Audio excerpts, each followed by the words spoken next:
इस दुनिया में कर्म को मानने वाले लोग कहते हैं भाग्य कुछ नहीं होता, और भाग्यवादी लोग कहते हैं किस्मत में जो कुछ लिखा होगा वही होकर रहेगा। यानी इंसान कर्म और भाग्य इन दो बिंदुओं की धुरी पर घूमता रहता है और एक दिन इस जग को अलविदा कहकर चला जाता है। भाग्य और कर्म को अच्छे से समझने के लिए इस कहानी को अंत तक जरूर सुने। यह कहानी एक ऐसे नौजवान लड़के की है जिसने भाग्य और कर्म को जानने के लिए अपना पूरा जीवन दांव पर लगा दिया, जिसका नाम हरीश था। हरीश एक संपन्न परिवार से था जो दैनिक सुख सुविधाओं से भरा हुआ जीवन जी रहा था। वह बुद्धिमान और शिक्षित था, लेकिन उसके मन में एक गहरी बेचैनी थी। उसके जीवन में बहुत कुछ था, परंतु कुछ अनसुलझे सवाल भी थे जो उसके दिल और दिमाग में हर वक्त घूमते रहते थे। इनमें से सबसे प्रमुख सवाल था, क्या हमारा जीवन हमारे कर्मों से बनता है या सब कुछ पहले से तय होता है, जिसे हम भाग्य कहते हैं। हरीश के मन में यह सवाल इसलिए उठा था क्योंकि वह देखता था कि उसके जैसे कई लोग जो कठिन परिश्रम और अच्छे कर्म करते थे, फिर भी दुख और कष्टों का सामना करते थे। वही कुछ लोग जिनका आचरण सही नहीं था, सुखी और संपन्न जीवन जी रहे थे। इस विरोधाभास ने हरीश को और भी उलझा दिया था। आखिर क्या यह सब भाग्य का खेल है, या फिर हम अपने कर्मों से अपना भाग्य बना सकते हैं? एक दिन जब गौतम बुद्ध अपने शिष्यों के साथ एक छोटे से गांव में ठहरे हुए थे, हरीश ने उनसे मिलने का निश्चय किया। उसने सुना था कि बुद्ध के प्रवचन लोगों के जीवन को गहराई से प्रभावित करते हैं और उन्हें जीवन की सच्चाई का मार्ग दिखाते हैं। हरीश को लगा कि शायद गौतम बुद्ध ही उसकी जिज्ञासा को शांत कर सकते हैं। वह बुद्ध के पास पहुंचा और उनके चरणों में झुककर प्रणाम किया। बुद्ध ने उसे ध्यान से देखा और उसकी आंखों में झलक रही चिंता और उलझन को समझ लिया। उन्होंने उसे बैठने का इशारा किया और आने का कारण पूछा। हरीश ने अपनी समस्या बुद्ध के सामने रखी और कहा, है गुरुदेव, मैंने हमेशा अच्छे कर्म किए हैं, दूसरों की मदद की है, किसी का बुरा नहीं चाहा, फिर भी मेरे जीवन में समस्याएं और कठिनाइयां आ रही हैं। मैं समझ नहीं पा रहा हूं कि क्या यह सब मेरे कर्मों का फल है या यह सब पहले से ही तय है। क्या हमारा भाग्य पहले से लिखा होता है या हम अपने कर्मों से उसे बदल सकते हैं? गौतम बुद्ध ने थोड़ी देर के लिए चुप्पी साधी, फिर मुस्कुराते हुए बोले, बेटा, तुम्हारा सवाल जीवन के सबसे जटिल प्रश्नों में से एक है। कर्म और भाग्य का संबंध बहुत गहरा और रहस्यमय है। इसे समझने के लिए मैं तुम्हें एक कहानी सुनाता हूं, ध्यान से सुनना। गौतम बुद्ध ने कहानी शुरू की। एक गांव में एक किसान रहता था। वह बहुत परिश्रमी था, दिन रात मेहनत करता और अपने खेतों को उपजाऊ बनाता।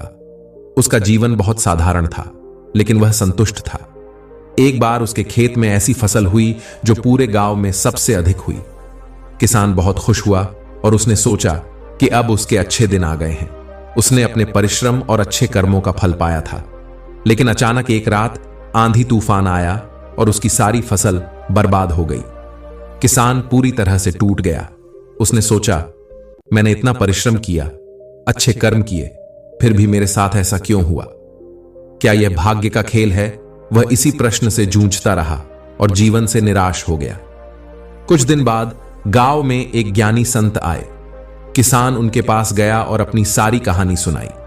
संत ने मुस्कुराते हुए कहा, तुम्हारी समस्या समझ में आती है, लेकिन याद रखो, जीवन एक चक्र की तरह चलता है। कभी हमारे अच्छे कर्म तुरंत फल देते हैं तो कभी उनमें समय लगता है। कभी कभी हमारे पूर्व जन्मों के कर्म भी वर्तमान में भाग्य बनकर आते हैं। तुम्हारी मेहनत और कर्म व्यर्थ नहीं गए। यह समय बीतेगा और तुम्हारा भाग्य फिर से बदल जाएगा, लेकिन इसके लिए तुम्हें धैर्य और विश्वास रखना होगा। किसान ने संत की बात मानी और धैर्यपूर्वक अपने खेतों में फिर से काम शुरू किया। कुछ समय बाद उसकी फसल पहले से भी अधिक अच्छी हुई। कहानी सुनाने के बाद गौतम बुद्ध ने हरीश की ओर देखा और बोले, बेटा, इस किसान की तरह जीवन में कभी कभी हमें ऐसा लगता है कि हमारे कर्म बेकार गए, लेकिन यह सच नहीं है। हमारे कर्म कभी व्यर्थ नहीं जाते। कई बार हम जो भुगत रहे होते हैं वह हमारे पूर्व जन्मों के कर्मों का परिणाम होता है, जिसे लोग भाग्य कहते हैं। लेकिन इसका यह अर्थ नहीं है कि वर्तमान में किए गए कर्मों का कोई महत्व नहीं है। गौतम बुद्ध ने अपनी बात जारी रखते हुए कहा, वर्तमान में किए गए कर्म ही हमारे भविष्य का भाग्य बनाते हैं। जो बीत चुका है वह भाग्य का हिस्सा है, लेकिन जो तुम आज कर रहे हो वह तुम्हारे भविष्य को आकार दे रहा है। इसलिए कर्म करते रहो, लेकिन धैर्य और विश्वास के साथ। जो कठिनाइयां तुम आज देख रहे हो वे स्थायी नहीं है। यदि तुमने अच्छे कर्म किए हैं तो उनका फल अवश्य मिलेगा। हरीश ने बुद्ध की बातों को ध्यान से सुना और समझा कि जीवन का हर पहलू कर्म और भाग्य के बीच संतुलन बनाकर चलता है। कर्म हमारे हाथ में है, लेकिन भाग्य उसके परिणामों को प्रभावित करता है। गौतम बुद्ध ने हरीश को अंतिम संदेश देते हुए कहा, बेटा, जीवन में हमेशा यह याद रखना कि भाग्य का निर्माण हम अपने कर्मों से ही करते हैं। अगर हम अच्छे कर्म करते रहेंगे तो भाग्य भी हमारा साथ देगा। और यदि कभी समय कठिन हो तो धैर्य और विश्वास को मत छोड़ो। समय हमेशा बदलता है और तुम्हारे कर्म ही तुम्हारा भविष्य संवारेंगे।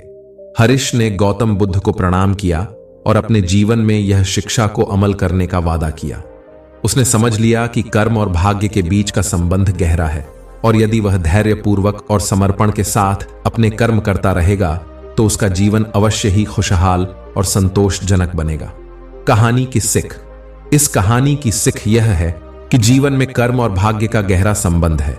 भाग्य हमारे पूर्व जन्मों के कर्मों का फल हो सकता है, लेकिन वर्तमान में किए गए कर्म ही हमारे भविष्य का निर्माण करते हैं। ठीक उसी प्रकार धैर्य, विश्वास और सही कर्म जीवन की दिशा बदल सकते हैं। धन्यवाद।